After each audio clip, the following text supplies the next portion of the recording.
Hello नमस्कार and welcome बेटा। तो लास्ट लेक्चर ની અંદર આપણે વાત કરતા હતા જુદા જુદા જે રોજિંદા જીવનમાં તો દૈનિક જીવનમાં પીએચ નું શું મહત્વ છે એ ચર્ચા કરી। એટલે કે આપણા જીવનના જુદા જુદા તબક્કાઓની અંદર જે પીએચ ના કારણે પીએચ ના ફેરફારોના કારણે શું થઈ શકે છે અને એના કેટલાક ઉપચારો અંગે ચર્ચા કરી આપણે। આજના લેક્ચરમાં આપણે ત્યાંથી આગળ જઈશું। તો એ મુદ્દા પછી તરત જ તમને એક કોષ્ટક આપ્યું છે ટેક્સ્ટ બુક ની અંદર અને અંદર કેટલાક કુદરતી એસિડ્સ છે એના વિશેની તમને માહિતી આપી છે, બરાબર।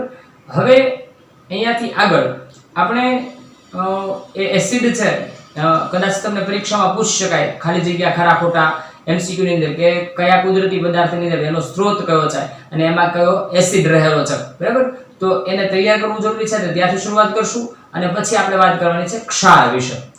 ક્ષાર વિશે વાત કરી અને પછી આપણે એક સરસ મજાની પદ્ધતિ છે સોડિયમ હાઇડ્રોક્સાઇડની બનાવટની પદ્ધતિ, આટલી બાબતોની ચર્ચા આપણે આજે કરવાના છે। તો ચલો ઘણું બધું કામ છે એટલે ફટાફટ શરૂ કરીએ। એમાં સૌથી પહેલા તમને મુદ્દો આપ્યો છે જે મેં તમને કીધું એ તમારી ટેક્સ્ટ બુકમાં કોષ્ટક આપેલું છે કેટલાક કુદરતી એસિડ, બરાબર। કેટલાક કુદરતી એસિડ એવું ત્યાં આગળ લખેલું છે અને એની અંદર તમને જુદા જુદા એસિડ વિશે માહિતી આપી છે। કયા કયા છે તો સૌથી પહેલાની અંદર છે વિનેગર। વિનેગર છે એની અંદર કયો એસિડ હોય બેટા તો કે એસિટિક એસિડ। નામ બધાને યાદ રાખજો, આ કદાચ તમને પરીક્ષાની અંદર પૂછાય કે ભાઈ વિનેગરમાં કયો એસિડ રહેલો છે। પછી છે સંતરા છે અને લીંબુ, બરાબર। તો સંતરા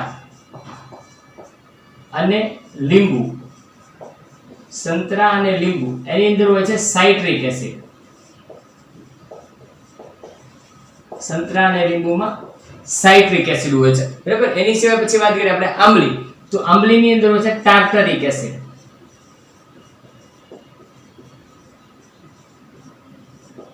આંબલીમાં ટાર્ટરિક એસિડ છે। ત્યાર પછી વાત કરીએ તો ટામેટાની વાત કરીએ તો ટામેટાની અંદર ઓક્ઝેલિક એસિડ, ટામેટામાં ઓક્ઝેલિક એસિડ। દહીં, દહીંની અંદર લેક્ટિક એસિડ। બધા એસિડના નામ ખાસ યાદ રાખજો કેમ કે પરીક્ષામાં કદાચ ખાલી જગ્યા ખરા ખોટામાં આવું બધું પૂછાતું હોય છે। પછી કીડીનો ડંખ અથવા તો કવચનો ડંખ, કીડી કે કવચ નો ડંખ એની અંદર જે એસિડ હોય છે એ છે મિથેનોઇક એસિડ। મિથેનોઇક એસિડ અથવા તો એને ફોર્મિક એસિડ પણ કહેવાય છે, એટલે બંને નામ એના યાદ રાખજો, મિથેનોઇક એસિડ અથવા તો ફોર્મિક એસિડ। તો આ વાત થઈ તમારા કુદરતી એસિડ અંગેની। હવે આપણે જઈએ છીએ સીધા આપણા મહત્વના મુદ્દા તરફ। આ યાદ રાખવાનું છે, કદાચ પરીક્ષામાં તમને પૂછી શકાય।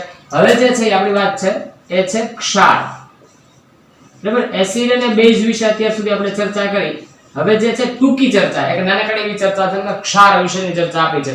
તો આપણી આજુબાજુમાં ઘણા બધા પ્રકારના ક્ષાર જોવા મળે છે, જેમ કે પોટેશિયમ ફોસ્ફેટ છે, પોટેશિયમ સલ્ફેટ છે, પછી સોડિયમ સલ્ફેટ છે, કેલ્શિયમ સલ્ફેટ છે, મેગ્નેશિયમ સલ્ફેટ છે, કોપર સલ્ફેટ છે, સોડિયમ ક્લોરાઇડ છે। આવા અસંખ્ય ક્ષાર આપણી આજુબાજુમાં જોવા મળે છે। આ ક્ષાર બને કઈ રીતે તો આગળ આપણે શીખ્યા હતા કે એસિડ અને બેઝની વચ્ચે જ્યારે પ્રક્રિયા થાય છે તો એમાંથી ક્ષાર ઉત્પન્ન થાય છે, બરાબર ને। એસિડ અને બેઝની વચ્ચેની પ્રક્રિયાથી ક્ષાર અને પાણી બને છે। તો ત્યાં એસિડ અને બેઝની પ્રક્રિયાથી ક્ષાર બનતા હોય છે। જો ખાસ કરીને કહીએ તો દરિયાનું પાણી જે છે એ દરિયાનું પાણી એ એની અંદર ઘણા બધા એસિડ દ્રાવ્ય સ્વરૂપમાં હોય છે। દરિયાના પાણીની અંદર અનેક ક્ષાર ઓગળેલા હોય છે। આ સિવાય વિશ્વના ઘણા ભાગની અંદર આ જે બધા ક્ષાર છે એ ઘન સ્વરૂપે એનું નિક્ષેપણ એટલે કે ડિપોઝિટ થયેલા, ત્યાં સ્થાયી થયેલા હોય છે, ડિપોઝિટ થયેલા જોવા મળે છે। તો ક્ષારના વિશે ઘણું બધું કહી શકાય, પણ જો આપણે વાત કરીએ તો સૌથી પહેલા તો ક્ષાર બને કઈ રીતે એનાથી શરૂઆત કરીએ તો અહીં આપણે એમ કહી શકીએ કે એસિડ વત્તા બેઝ, જો આમ યાદ રાખો તમને નામ ઘણા બધા આપ્યા છે ત્યાં, એસિડ વત્તા બેઝ, તો એનાથી શું બને છે ક્ષાર અને પાણી, બરાબર। તો ક્ષારની ઉત્પત્તિ કઈ રીતે થાય છે એસિડ અને બેઝની પ્રક્રિયા, એની વચ્ચે પ્રક્રિયા થવાથી ક્ષાર બનતો હોય છે। હવે તો દરિયાના પાણીની અંદર આપણે એમ કહી શકીએ કે દરિયાના પાણીમાં પાણીમાં ઘણા ક્ષાર ઓગળેલા હોય છે, ઘણા ક્ષાર ઓગળેલા જોવા મળે છે. દરિયાના પાણીની અંદર ઘણા બધા ક્ષાર ઓગળેલા હોય છે, ઘણા બધા ક્ષાર એની અંદર દ્રાવ્ય થયેલા હોય છે. આ સિવાય વિશ્વના અનેક ભાગોની અંદર એમ પણ કહી શકાય આપણે કે આ સિવાય વિશ્વના અનેક ભાગોની અંદર ઘન સ્વરૂપે આ ક્ષારોનું નિક્ષેપણ થયેલું છે. ઘન ક્ષારોનું નિક્ષેપણ એટલે ડિપોઝિટ થયેલા છે, અથવા તો ત્યાં આગળ સ્થાયી થયેલા છે. નિક્ષેપણ એટલે કે ડિપોઝિટ થયેલા જોવા મળે છે. અને આ ક્ષાર છે એનો શું શું ઉપયોગો છે એની આપણે ઘણા ચર્ચા કરવાની છે. તો આ જે ક્ષાર છે, જે નિક્ષેપિત થયેલા ક્ષાર છે, એટલે કે જે ડિપોઝિટ થયેલા ક્ષાર છે, એ મોટા સ્ફટિકોને અશુદ્ધિને કારણે ઘણીવાર એ કથ્થાઈ રંગના જોવા મળે છે. એની અંદર ઘણી વખત અશુદ્ધિઓ હોય ક્ષારની અંદર, તો કેવું જોવા મળે? કથ્થાઈ રંગના જોવા મળે છે. તો એને આપણે ખનિજ ક્ષાર તરીકે ઓળખીએ છીએ. તો આવા ક્ષાર આપણે એમ કહીશું કે આવા ક્ષાર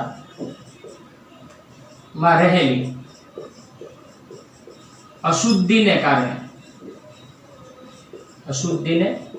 કારણે તે કથ્થાઈ રંગના જોવા મળે છે. જેને શું કહેવાય છે? બળું ખનિજ ક્ષાર કહે છે. યાદ રાખજો, ખનિજ ક્ષાર કહેવામાં આવે છે. આ ખાસ યાદ રાખજો, નાના નાના મુદ્દાઓ છે. તો ભૂતકાળની અંદર આ ક્ષારનું નિર્માણ કેવી રીતે થયું છે? તો ભૂતકાળમાં જ્યારે દરિયાનું પાણી સુકાઈ ગયું હોય, સમજો ભૂતકાળની વાત કરીએ તો ભૂતકાળમાં જ્યારે દરિયાનું પાણી સુકાઈ ગયું ત્યારે ખનિજ ક્ષારની એક ચાદર બની ગઈ. શું થયું? દરિયાના પાણીમાં ઘણા બધા ક્ષાર છે. હવે દરિયાનું પાણી સુકાયું કોઈ પણ સંજોગો અનુસાર, તો પાણી છે એનું બાષ્પીભવન થયું, વધ્યું કોણ? ક્ષાર. તો આખી ચાદર ઉદ્ભવી, બરાબર. અને આ જે ખનિજ ક્ષાર છે એ પણ કોલસાની જેમ જ રચાયેલા છે એમ કહી શકાય. તો અહીંયા આગળ કેવી રીતે નિક્ષેપિત થયા પૃથ્વી પર? તો આપણે એમ કહી શકીએ કે ભૂતકાળમાં દરિયાનું પાણી સુકાયું,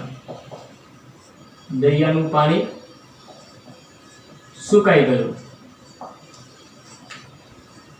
પરિણામે ક્ષારની ચાદર બની. જે આખી પૃથ્વી ઉપર આપણે જુદી જુદી જગ્યાએ નિક્ષેપિત થયેલા ક્ષાર જોવા મળે છે એની વાત છે. તો ખનિજ ક્ષાર પણ, એનો અર્થ એમ થાય કે આ ખનિજ ક્ષાર છે એ પણ કોલસાની જેમ ઉદ્ભવેલા છે એમ કહી શકાય.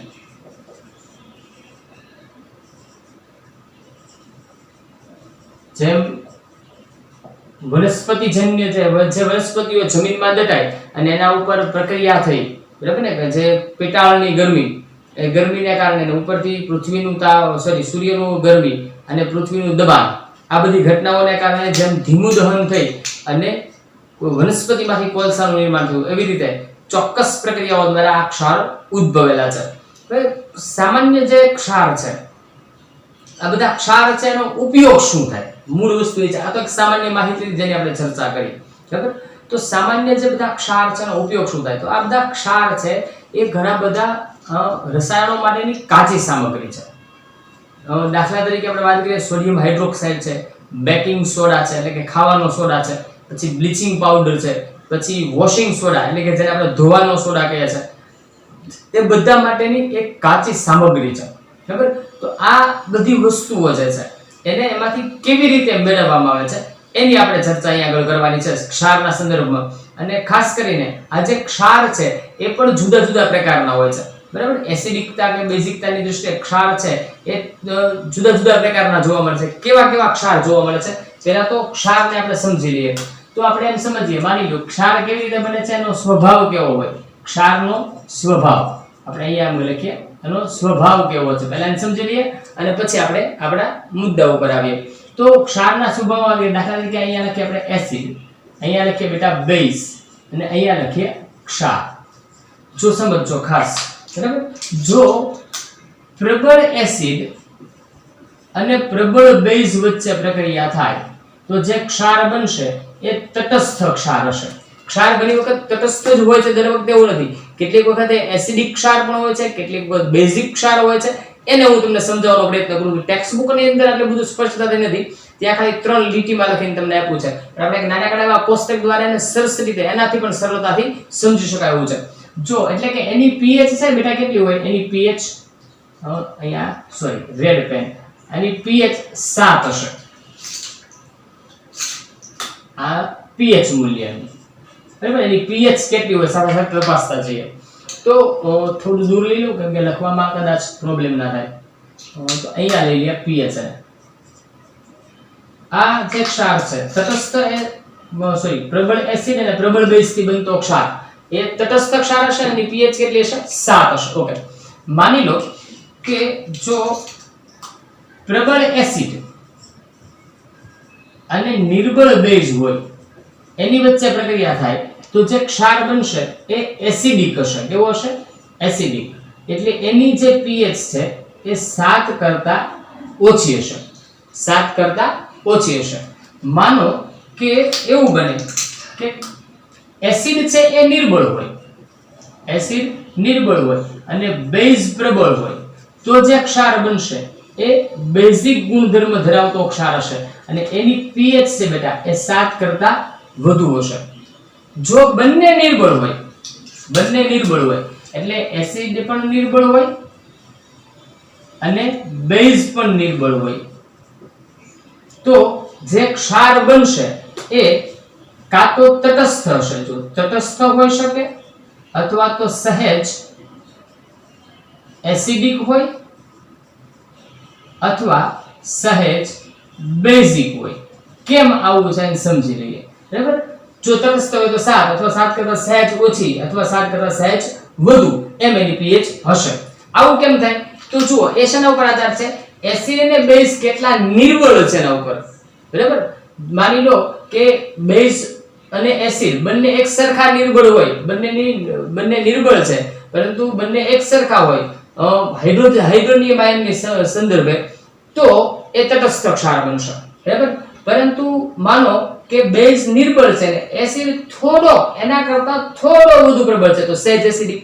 માની લો બંને છે નિર્બળ જ છે પરંતુ બંનેની જો સરખામણી કરીએ તો આ બેઝ છે થોડો પ્રબળ હોય તો બેઝિક ક્ષાર બનશે, બરાબર. એટલે ક્ષાર છે એ પણ દરેક વખતે તટસ્થ જ હોય એવું માની લેવાને કોઈ સ્થાન નથી. ચલો અહીંયા પાર્ટ કરી નાખીએ અને પછી આપણે આગળ વધીએ. અને હવે જે આપણે ભણવું છે એ આગળ આ ક્ષારના જે ઉપયોગો છે એને સમજવા માટેની વાત છે. તો અહીંયા આગળ આપણે અલગ પાર્ટ કરી નાખીએ. પહેલા આગળ નવો મુદ્દો અહીંયાથી ચાલુ થાય છે અને એ છે સામાન્ય ક્ષાર છે એ રસાયણો માટેની કાચી સામગ્રી, એવું તમારી ટેક્સ્ટ બુકમાં લખ્યું છે. આવો મુદ્દો છે કે સામાન્ય ક્ષાર એ રસાયણો માટેની કાચી સામગ્રી, રસાયણો માટેની કાચી સામગ્રી.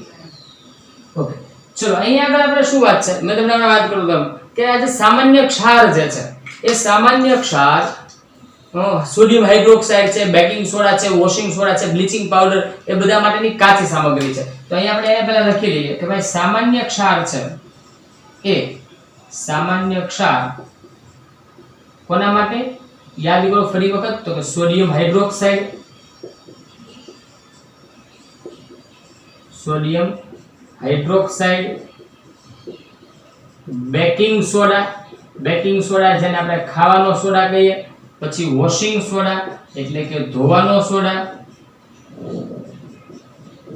અને બ્લીચિંગ પાવડર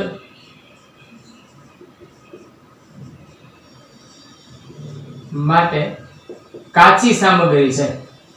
તો આમાંથી આ બધા પદાર્થો કેવી રીતે મેળવવામાં આવે છે, બરાબર. તો આ બધી બાબતો છે અગાઉ છે અત્યાર સુધી આપણે ભણ્યાની વાત કરીએ તો અત્યાર સુધી જે આપણે ભણ્યા સામાન્ય માહિતી છે, બધી ક્ષાર વિશેની સામાન્ય માહિતી, એટલે ઝડપથી આપણે એમાં આગળ વધ્યા. હવેના જે પ્રશ્નો છે, હવે આપણે જે ભણવાનું છે એ અગત્યના પ્રશ્નો છે. પરીક્ષામાં તમને 4 માર્ક સુધી 3 થી 4 માર્કમાં પૂછી શકાય એવા પ્રશ્નો. કે સોડિયમ હાઇડ્રોક્સાઇડની બનાવટ તમને પરીક્ષામાં પૂછવામાં આવે તો તમારે લખવી પડે, બરાબર? તો આપણે શરૂ કરીએ છીએ. હવે જે છે એ સોડિયમ હાઇડ્રોક્સાઇડની બનાવટ છે. આ ખાસ અને આઈએમપી પ્રશ્ન છે. શું છે? સોડિયમ હાઇડ્રોક્સાઇડની બનાવટ. Sodium hydroxide. ચલો આપણે સોડિયમ હાઇડ્રોક્સાઇડની વાત કરીએ છીએ હવે. ચલો શરૂઆત કરીએ સોડિયમ હાઇડ્રોક્સાઇડની બનાવટ અને એ સોડિયમ હાઇડ્રોક્સાઇડની બનાવટમાં જે નિપજો મળે છે એના આપણે ઉપયોગો શીખવાના છે. તો સોડિયમ હાઇડ્રોક્સાઇડ છે એને સોડિયમ ક્લોરાઇડના જલીય દ્રાવણમાંથી એટલે કે ક્ષારીય જળ જે હોય એમાંથી મેળવવામાં આવે છે. એની અંદરથી વિદ્યુત પ્રવાહ પસાર કરવામાં આવે એટલે એ ક્ષારીય જળ એટલે કે સોડિયમ ક્લોરાઇડનું જે જલીય દ્રાવણ છે એનું વિઘટન થાય છે અને સોડિયમ હાઇડ્રોક્સાઇડ બનાવે છે, બરાબર? ચલો અને મુદ્દાઓ લખતા જઈએ અને ફટાફટ એને સમજવાનો પ્રયત્ન કરીએ. તો આપણે એમ કહીએ કે જ્યારે ક્ષારીય જળ એટલે કે સોડિયમ ક્લોરાઇડના જલીય દ્રાવણમાંથી સૌથી પહેલા અહીંયા લખીએ જ્યારે સોડિયમ ક્લોરાઇડના જલીય દ્રાવણમાંથી સોડિયમ ક્લોરાઇડના જલીય દ્રાવણ એટલે કે ક્ષારીય જળ, એને આપણે બીજું નામ શું કહીએ બેટા? ક્ષારીય, ક્ષાર વાળું પાણી. ક્ષારીય જળમાંથી વિદ્યુત પ્રવાહ પસાર કરવામાં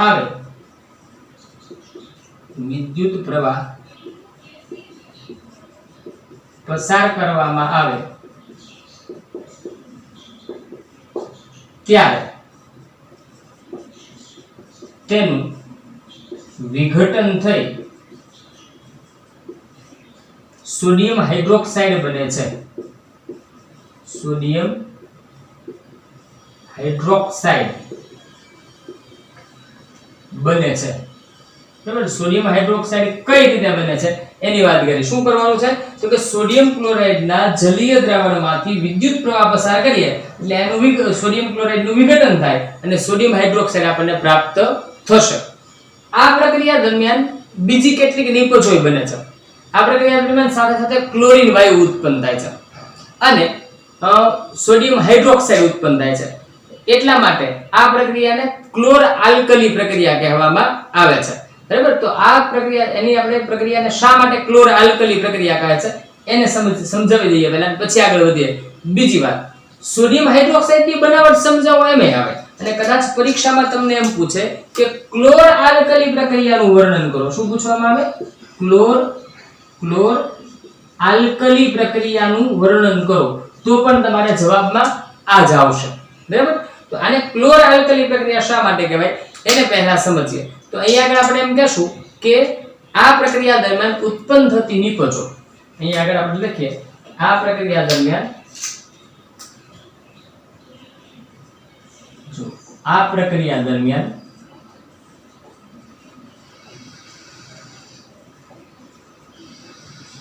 ઉત્પન્ન થતી નિપજો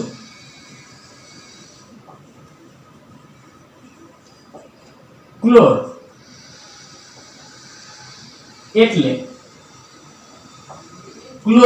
અને આલ્કલી એટલે સોડિયમ હાઇડ્રોક્સાઇડ છે. જો એ આલ્કલી છે, હાઇડ્રોક્સાઇડ એને આલ્કલી શા માટે કહેવાય? યાદ હશે તમને, પાણીમાં દ્રાવ્ય છે બેઝ હોય આપણે આલ્કલી કહેતા હોય. તો શું કીધું આપણે? પ્રક્રિયા દરમિયાન ઉત્પન્ન થતી નિપજો ક્લોર એટલે ક્લોરીન અને આલ્કલી એટલે સોડિયમ હાઇડ્રોક્સાઇડ છે. માટે આ પ્રક્રિયાને ક્લોર આલ્કલી પ્રક્રિયા કહે છે. ક્લોર આલ્કલી પ્રક્રિયા કહે છે. યાદ રાખજો. તો એનું બીજું નામ છે શું છે? ક્લોર આલ્કલી પ્રક્રિયા. ઓકે, આ પ્રક્રિયા દરમિયાન શું થાય કે સોડિયમ ક્લોરાઇડનું જલીય દ્રાવણ આપણે લીધું હતું.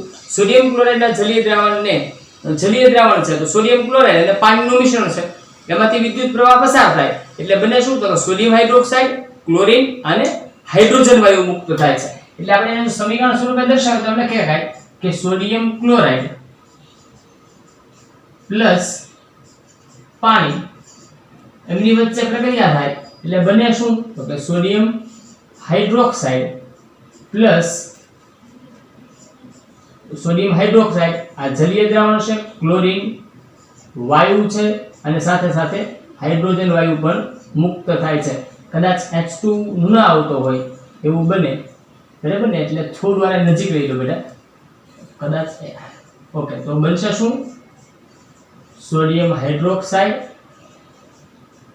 પ્લસ ક્લોરીન પ્લસ હાઇડ્રોજન આ બંને ગેસિયસ ફોર્મમાં એટલે G લખી નાખીએ ચલો રેડી હવે પ્રક્રિયાને બેલેન્સ કરી નાખીએ ઓકે તો સૌથી પહેલા ક્યાંથી શરૂઆત કરવાની છે જુઓ તો એક એક વસ્તુને મેળવતા જઈએ સૌથી પહેલા જુઓ અહીંયા સોડિયમ 1 છે અહીંયા સોડિયમ 1 છે ક્લોરીન 1 અહીંયા ક્લોરીન 2 બરાબર તો એ નહીં ચાલે એટલે અહીંયા આગળ બગડો લગાડો હવે જો સોડિયમ 2 થઈ ગયા છે તો અહીંયા બગડો લગાડવો પડે હવે બગડો ત્યાં લગાડો સોડિયમ અને ક્લોરીન મળી ગયા હવે અહીંયા છે હાઇડ્રોજન તો સોરી ઓક્સિજન કેટલા છે 2 અહીંયા આગળ 1 તો અહીંયા બગડો લગાડો એટલે 2 થઈ જાય હવે જો હાઇડ્રોજન 4 થયા તો અહીંયા 2 અને 2 4 હાઇડ્રોજન સમીકરણ બેલેન્સ થઈ ગયું ત્રણ જગ્યાએ બગડો આવશે બરાબર ઓકે ચલો હવે આ પ્રક્રિયાને આપણે લખી લીધી એટલે ટૂંકમાં આ પ્રક્રિયા શું થાય છે સોડિયમ ક્લોરાઇડ નું જલીય દ્રાવણ છે એમાંથી આપણે વિદ્યુત પ્રવાહ પસાર કરીએ વિદ્યુત પ્રવાહ પસાર કરવાથી શું બનશે સોડિયમ હાઇડ્રોક્સાઇડ ક્લોરીન વાયુ અને હાઇડ્રોજન વાયુ ઉત્પન્ન થાય છે બરાબર ઓકે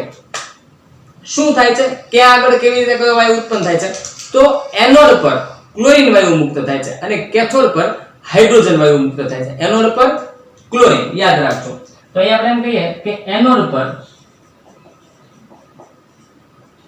ક્લોરીન વાયુ મુક્ત થાય છે અને કેથોડ પર હાઇડ્રોજન વાયુ ઉત્પન્ન થાય છે ટૂંકમાં લખું છું ભાઈ ધ્યાન રાખજો કેમ કે આપણે બધું જે ઘણું બધું પૂરું કરવાનું છે વચ્ચે એક આકૃતિ બાકી છે ઓકે તો ફરી વખત શું કહીશું એનોડ પર ક્લોરીન વાયુ અને કેથોડ પર હાઇડ્રોજન વાયુ મુક્ત થાય છે અને કેથોડ પાસે સોડિયમ હાઇડ્રોક્સાઇડ નું દ્રાવણ મળે છે એવી જ રીતે અહીંયા આગળ લખશું કે કેથોડ પાસે સોડિયમ હાઇડ્રોક્સાઇડ નું દ્રાવણ મળે છે ઓકે ચલો હવે આખી પ્રક્રિયા છે એટલે કે નાનકડી એવી આકૃતિ દ્વારા સમજી લઈએ બરાબર તો શું પ્રક્રિયા છે એની અંદર જોઈએ ઓકે અહીંયાથી બનાવું આકૃતિ એટલે આપણને યાદ રહે કે આની બહાર જવાનું નથી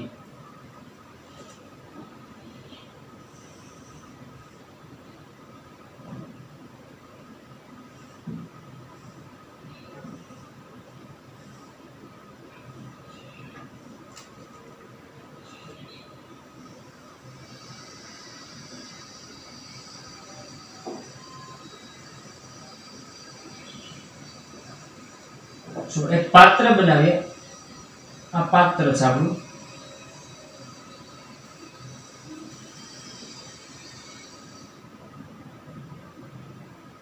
એનોડ કેથોડ બનાવવાના બાકી છે ચલો હવે એનોડ અને કેથોડ બનાવી લઈએ તો વચ્ચે એક પડદો દોરવાનો છે અહીંયા આગળ વચ્ચે એક પડદો હશે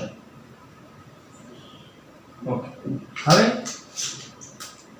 અહીંયા આગળ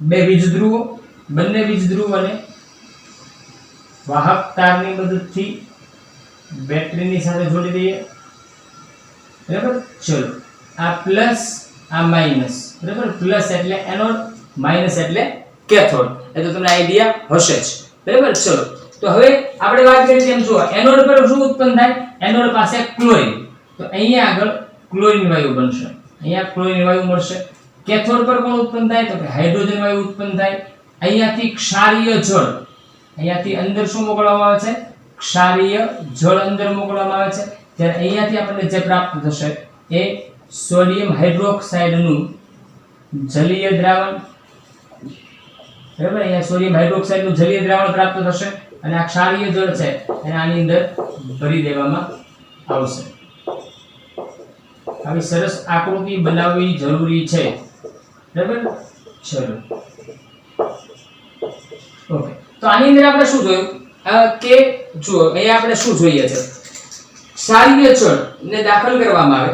ક્ષારીય જળને દાખલ કર્યા પછી બે અહીંયા વીજ ધ્રુવો છે જેને બેટરીની મદદથી વાહકતાની મદદથી બેટરી સાથે જોડેલા છે. ક્ષારીય જળને ભરી અને એમાંથી જેવો વિદ્યુત પ્રવાહ પસાર કરવામાં આવે એટલે ક્ષારીય જળ એટલે આ કોણ છે, સોડિયમ ક્લોરાઇડ. ક્ષારીય જળ એટલે કોણ છે, સોડિયમ ક્લોરાઇડ નું જલીય દ્રાવણ છે. આ શું છે, સોડિયમ ક્લોરાઇડ નું જલીય દ્રાવણ છે. એમાંથી વિદ્યુત પ્રવાહ પસાર થશે એટલે સોડિયમ ક્લોરાઇડ નું વિઘટન થશે. વિઘટન થઈ અને મળશે શું એમાંથી, તો કે એક તો ક્લોરીન વાયુ મુક્ત થશે, એક હાઇડ્રોજન વાયુ મુક્ત થશે અને સોડિયમ હાઇડ્રોક્સાઇડ નું જલીય દ્રાવણ આપણને પ્રાપ્ત થશે. આટલું ક્લિયર? ઓકે, ચલો હવે આ ત્રણેય જે નિપજો આપણને નિપજો ટોટલ કેટલી મળી? 3. શું મળ્યું છે? પહેલા સોડિયમ હાઇડ્રોક્સાઇડ, બીજો હાઇડ્રોજન અને ત્રીજો ક્લોરીન. આ ત્રણ નિપજો છે એ આપણા માટે ઉપયોગી છે અને ત્રણેયના ઉપયોગોને આપણે જોઈ લઈએ. તો પ્રક્રિયામાં ઉદ્ભવતી ત્રણેય નિપજો, એમ કહેશું પ્રક્રિયામાં ઉદ્ભવતી ત્રણેય નિપજો ઉપયોગી છે. ત્રણેય નિપજો ઉપયોગી છે. રેડી? તો હવે ઉપયોગોની વાત કરીએ તો સૌથી પહેલા લઈએ આપણે હાઇડ્રોજનના ઉપયોગો. સૌથી પહેલા મુદ્દો કોનો લઈશું આપણે? હાઇડ્રોજનના ઉપયોગોની ચર્ચા કરીએ. તો અહીંયા આપણે લખીએ, ચલો તમને ગમે એવું કરીએ ને થોડું વ્યવસ્થિત દેખાય એવું હેશટેગ મારી, હેશટેગ એનથી તમે ટેવાયેલા છો ને, હેશટેગ બહુ મારો છો બધા. ચલો તો હેશટેગ હાઇડ્રોજનના ઉપયોગો. મેં H2 લખ્યું છે, બેટા બને ત્યાં સુધી હાઇડ્રોજન લખજો કેમ કે આપણે જગ્યાને અનુસરીને થોડા ચાલીએ છીએ. તો એનો ઉપયોગ શેના માટે થાય, તો કે બળતણ, એક તો બળતણ તરીકે, માર્ગેરીન તરીકે, ખાતર અને એમોનિયાની બનાવટમાં. બરાબર, તો ક્યાં ક્યાં ઉપયોગ થાય છે આનો? એક તો બળતણ તરીકે ઉપયોગ થાય છે, પછી માર્ગેરીન બળતણ તરીકે, પછી માર્ગેરીન, પછી એની સિવાય વાત કરીએ તો ખાતર બનાવવા માટે, યાદ રાખીએ ખાતર બનાવવા માટે, તેમજ એમોનિયાની બનાવટમાં. આ એમોનિયા પણ ખૂબ જ અગત્યનું સંયોજન છે, એટલે એમોનિયાનો ઉપયોગ પણ ઘણી જુદી જુદી રીતે થાય છે. ઓકે, તો એમોનિયા બનાવવા માટે પણ એનો ઉપયોગ થાય છે. ક્લિયર આટલું? આ વાત કોની થઈ? હાઇડ્રોજનના ઉપયોગોની. હવે જે આપણે વાત કરવી છે એ હેશટેગ પાછું આપીએ, Cl2 ક્લોરીનના ઉપયોગો. તમે અહીંયા આગળ ક્લોરીન લખજો, હું Cl2 લખું છું. શા માટે મેં તમને સમજાવ્યું છે. ઓકે, ચલો હવે વાત કરીએ ક્લોરીનના ઉપયોગોની. તો ક્લોરીનનો ઉપયોગ શેમાં થાય? જળ ઉપચાર ક્રિયા માટે. શેના માટે? જળ ઉપચાર ક્રિયા. તમે સાંભળ્યું હશે એના વિશે. જળ ઉપચાર ક્રિયાની વાત કરીએ તો તમે એવું સાંભળ્યું હશે કે આપણે જે પાણી આવે છે, પાણીનો જે ફિલ્ટ્રેશન પ્લાન્ટ હોય એનું બીજું નામ છે, યાદ છે કોને? શું નામ હોય છે એનું? Chlorination plant. બરાબર ને? તો પાણી જે હોય છે એમાંથી ક્લોરીન વાયુને પસાર કરવામાં આવે છે એટલે એની અંદરથી રહેલા જે જંતુઓ છે એનો નાશ થાય છે, જે પછી આપણે નુકસાન કરી શકતા નથી. તો એ પાણીમાંથી ક્લોરીન વાયુને પસાર કરવામાં આવે છે. એ પ્રક્રિયાને જળ ઉપચાર ક્રિયા તરીકે ઓળખવામાં આવે છે. તો પીવાના પાણી માટે, એની સિવાય સ્વિમિંગ પુલની અંદર ખાસ શું સ્વિમિંગ પુલ, અહીં આપણે લખીએ સ્વિમિંગ પુલમાં એનો ઉપયોગ થાય છે. તો ત્યાં પણ પાણીને શુદ્ધ કરવા માટે, કેમ કે ત્યાં ઘણા લોકો સ્નાન માટે આવતા હોય છે, તો પાણી છે એ યોગ્ય અને સારું દરેક વ્યક્તિને મળી રહે એટલા માટે એમાંથી ક્લોરીન વાયુ પસાર કરેલો હોય છે એટલે શુદ્ધ પાણી હોય છે. પછી પીવીસી ની બનાવટમાં, પીવીસી નું ફૂલ ફોર્મ છે ઓળખતા જશો. પીવીસી ને તો ઓળખશો ને, પીવીસી ના પાઇપ આવે છે, જુદા જુદા ફર્નિચર એના બનતા હોય છે, એનું ફૂલ ફોર્મ છે પોલીવિનાઇલ ક્લોરાઇડ, પરંતુ આપણે પીવીસી ના નામથી એને વધુ ઓળખીએ છીએ. તો એ પીવીસી બનાવવા માટે. પછી સંક્રમણ હારકો તરીકે, સંક્રમણ હારકો એટલે શું બેટા? તો સંક્રમણ હારકો એટલે કેટલાક જે રોગકારક જીવો છે એનું સંક્રમણ અટકાવવા માટે કેટલાક કેમિકલ્સ આવે છે એને બનાવવા માટે, એની સિવાય CFCs એટલે કે ક્લોરોફ્લોરોકાર્બન બનાવવા માટે, CFCs જેનો તમે અગાઉ શીખેલા છો કે ક્લોરોફ્લોરોકાર્બન એસી અને ફ્રીઝમાં જે વપરાતો હતો, બરાબર, એ CFCs બનાવવા માટે અને એની સિવાય કીટનાશકો બનાવવા માટે. આ એના ઉપયોગો છે. કોના? ક્લોરીનના ઉપયોગો છે. આ ક્લોરીનના ઉપયોગો પછી હવે જેની વાત હતી મેઇન હીરો જ બાકી છે, આપણે સોડિયમ હાઇડ્રોક્સાઇડ ની તો કઈ વાત જ નથી કરી. હવે વાત કરીએ સોડિયમ હાઇડ્રોક્સાઇડના ઉપયોગોની. તો ફરી પાછો હેશટેગ નવો આપો. કોણ? તો કે સોડિયમ હાઇડ્રોક્સાઇડના ઉપયોગો. સોડિયમ હાઇડ્રોક્સાઇડના ઉપયોગોની વાત કરીએ. ચલો, તો સોડિયમ હાઇડ્રોક્સાઇડના ઉપયોગમાં સૌથી પહેલા તો ધાતુઓની સપાટી પરથી ગ્રીસને દૂર કરવા માટે. અહીંયા ગ્રીસ લખ્યું છે તમારી ટેક્સ્ટ બુકમાં, બરાબર, પણ આપણે સામાન્ય ભાષામાં ગ્રીસ કહેતા હોઈએ છે. તો અહીં આપણે લખીએ કે ધાતુઓની સપાટી પરથી અથવા તો ધાતુઓ પરથી ગ્રીસ દૂર કરવા માટે, ગ્રીસ દૂર કરવા માટે એનો ઉપયોગ થાય છે. ઓકે, એની સિવાય ક્યાં ઉપયોગ થાય છે? તો કે સાબુ અને પ્રક્ષાલકો બનાવવા માટે. તો અહીંયા આગળ લખીએ આપણે સાબુ અને પ્રક્ષાલકો બનાવવા માટે. સાબુ અને પ્રક્ષાલકો બનાવવા માટે ઉપયોગ થાય છે. એની સિવાય કાગળ અને કૃત્રિમ રેસાઓ બનાવવા માટે. કાગળ અને કૃત્રિમ રેસાઓ, કૃત્રિમ રેસાઓ બનાવવા માટે પણ એનો ઉપયોગ થાય છે. ઓકે, તો આ વાત થઈ સોડિયમ હાઇડ્રોક્સાઇડના ઉપયોગોની. પરીક્ષામાં તમને પ્રશ્ન પૂછાય સોડિયમ હાઇડ્રોક્સાઇડની બનાવટ, બરાબર, તો અહીંયાથી લઈને આટલું લખવું જરૂરી છે. બીજી વસ્તુ કદાચ તમને પૂછે ક્લોરઆલ્કલી પ્રક્રિયા એટલે શું, બરાબર, એ પ્રક્રિયાનું વર્ણન કરો. ઓકે, તો પણ આ જ જવાબ આવશે. બીજી વાત, ટેક્સ્ટ બુકની અંદર આ જે ઉપયોગો મેં અહીંયા લખ્યા છે, આ ઉપયોગો જે મેં અહીંયા લખ્યા છે એ જો હાઇડ્રોજનના ઉપયોગો સીધા અહીંયા લખી નાખેલા છે, ક્લોરીનના ઉપયોગો સીધા અહીંયા લખી નાખેલા છે અને સોડિયમ હાઇડ્રોક્સાઇડના ઉપયોગો આ બાજુ આપી દીધેલા છે.